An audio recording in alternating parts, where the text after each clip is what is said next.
कहते हैं एक गब्भू डाकू था, उसका नाम था गब्भू, और वो बहुत प्रसिद्ध हो गया था। अंग्रेजों के समय की बात है। उसने एक दिन डाका डालना था रात्रि के समय, उसका फिक्स टाइम होता था, उस समय नहीं वो किसी की परवाह करता था, अपना वो काम कर ही देता था। तो उसने एक डाका डालने की स्कीम बनाई, अल्टीमेटम दे रखा था कि इस दिन मैं डाका डालूंगा अंबाला में। उसके लिए पुलिस भी बहुत अलर्ट थी, और वो गब्भू डाकू का नाम बहुत ज्यादा था और सभी उससे घबराते थे। अब उसका रात को उसने 1 बजे डाका डालना था, उससे पहले उसने समय व्यतीत करने के लिए देखा कि कुछ लोग एकत्रित हुए बैठे हैं। उन्हीं में जाकर बैठ गया। वहां एक संत वचन कर रहा था, प्रवचन दे रहा था, उन्हीं में बैठ गया वो। और उस संत ने परमात्मा की महिमा का गुणगान किया, अच्छे और बुरे कर्मों का निर्णय दिया। उस डाकू को वह बात समझ में आ गई कि भी जो ये पाप मैं इकट्ठा कर रहा हूं, ये धन तो यही रह जाएगा, और फिर मृत्यु के उपरांत जो पाप इकट्ठे किए हैं वो साथ चले जाएंगे। उसके बाद कुत्ता बनेगा, उसके कीड़े पड़ेंगे, खाज लगेगी, टांग टूटेगी, गर्मी में पड़ा रहेगा, सर्दी में रहेगा, गधा बनेगा, कोई दवाई औषधि को पूछने वाला नहीं होगा, और जितने भी पाप कमाएगा प्राणी के साथ जाए। मनुष्य जीवन रहते उसका समाधान किया जा सकता है। संतों के पास जाकर अपना कल्याण करवाए और प्रायश्चित करे, और पाप के पैसे को दान पुण्य करके अपना पीछा छुड़वाए। अब वो बात उस गब्बू डाकू के पक्की हृदय में बैठ गई, क्योंकि पुण्यात्मा अज्ञानवश ही बुरे कर्म करने लग जाती हैं, और जिस दिन उनको ज्ञान होता है वो सूरवीर होते हैं, उसी दिन त्याग देते हैं सब बुराइयों को, और वही परमात्मा को पाया करते हैं। जिन पे एक बीड़ी ना छूटती हो वो कितके के लिए तोड़ेगा बता। जिस पे एक बीड़ी नहीं छूटती वही नहीं, तो वो परमात्मा के नाम में जो बाधक है तो वो किसकी भक्ति करेगा? वो तो कमजोर आदमी है, वो पार हो ही नहीं सकता, उसने अपने विकार त्याग नहीं होंगे। तो ये होते सूरवीरों के काम। जब ज्ञान समझ में आ जाता तुरंत त्याग देते हैं और अपनी सत कमाई करने लग जाते। तो सत्संग जब वचन हो लिए तो साधु उसके बाद समझ में आ गई डाकू के, तो उसने अपने साथी जो आने थे समय पर वो सभी आए, अपने गोली बंदूक ले गए, घोड़े गाड़ों पर चढ़ के जहां उन्होंने इकट्ठा होना था वो डाकू वहां पहुंच गया गब्बू।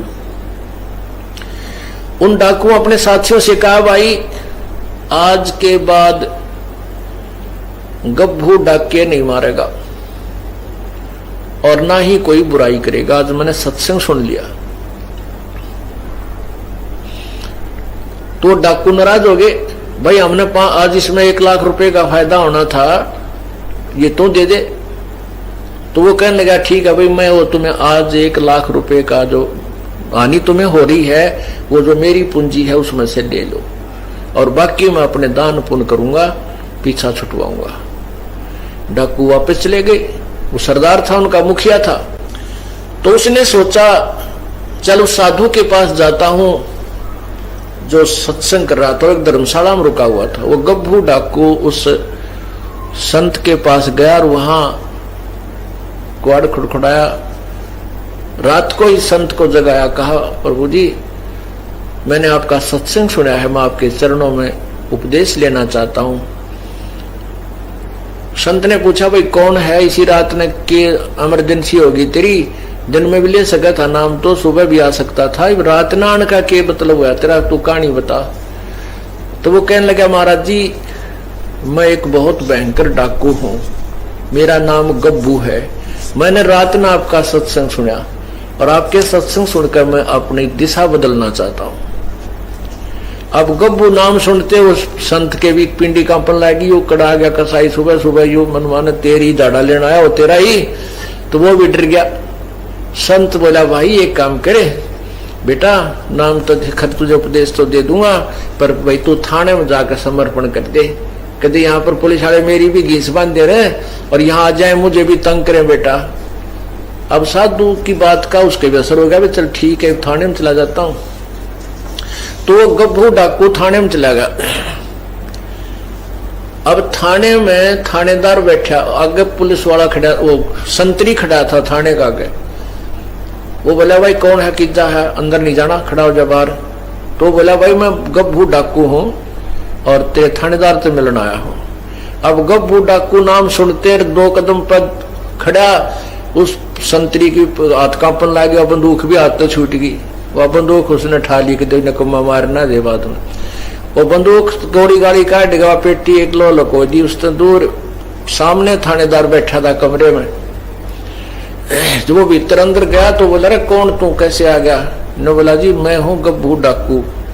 अब गब्बू डाकू करते हो थानेदार का, गब्बू डाकू नो करे, कुकर आ गया। उसके पसीने आ गई, कसाई छाती पे आ गई, मारेगा भाई। तो कहने लगा जी, वो थानेदार नहीं बोल पाया, कति घबरा गया, पसीने आ गए। उसने सोचा है भी वो कुर्सी पर उठा कर उस थानेदार के उस ऑफिस से कुर्सी पकड़कर बाहर आंगन में बैठ गया, कि वो अपनी एकांत में सलाह मशुरा कर लेगा अपने बड़े अफसरां थे, मेरे से डरता भी कुछ नहीं कर पा रहा है। तो जब उसने देखा कि वो शांत होकर बैठ गया गब्बू डाकू, तो थानेदार की मच्छी पड़ गई।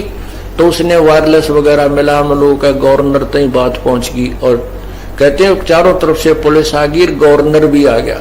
अब वो इतना बड़ा डाकू थाने में आया बैठा है, और वो उसने साथ ये भी कह दिया कि भी मैं आज किसी ने मारन मुरन नहीं आया, मुझे अरेस्ट कर लो, मैं अरेस्ट होने आया हूं, अपने पापों का प्रायश्चित करने आया। तो ये सारी कहानी गवर्नर तक पहुंच गई 1 सेकंड में, मिनटों में।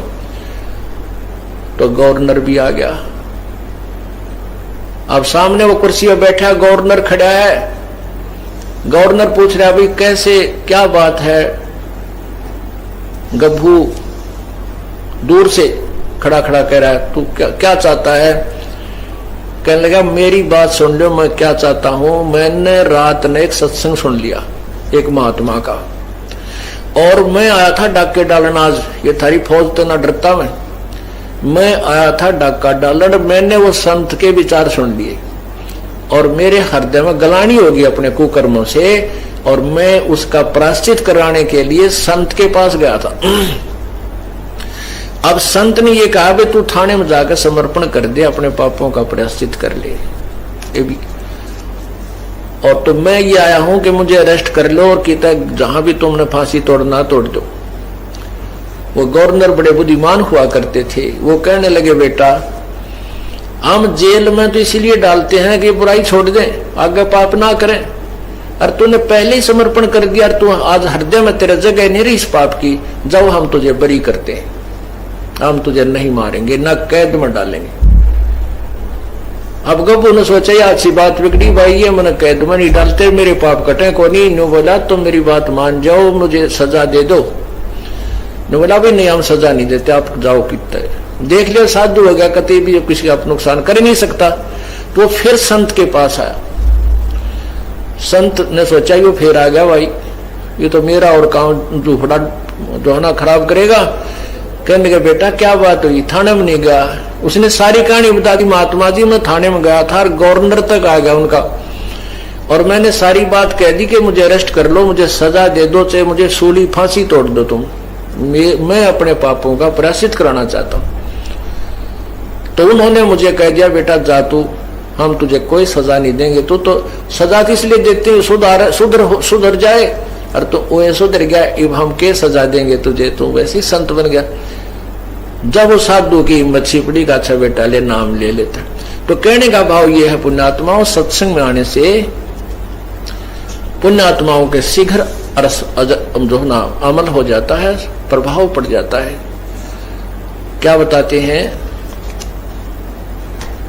सतगुरु के दरबार में जाइयो बारंबारे, वो ये भूली वस्तु लखा देवे है सतगुरु दातार।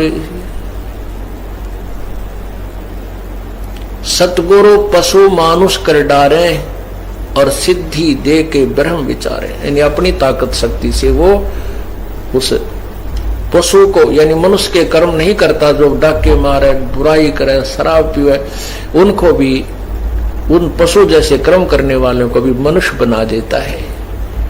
और उसका कल्याण कर देता है। ऐसे सतगुरु के दरबार में कहते हैं निसंकोच और बार बार जाना चाहिए। सत साहिब। अगर आप ये वीडियो YouTube पर देख रहे हैं तो हमारे चैनल को सब्सक्राइब करें।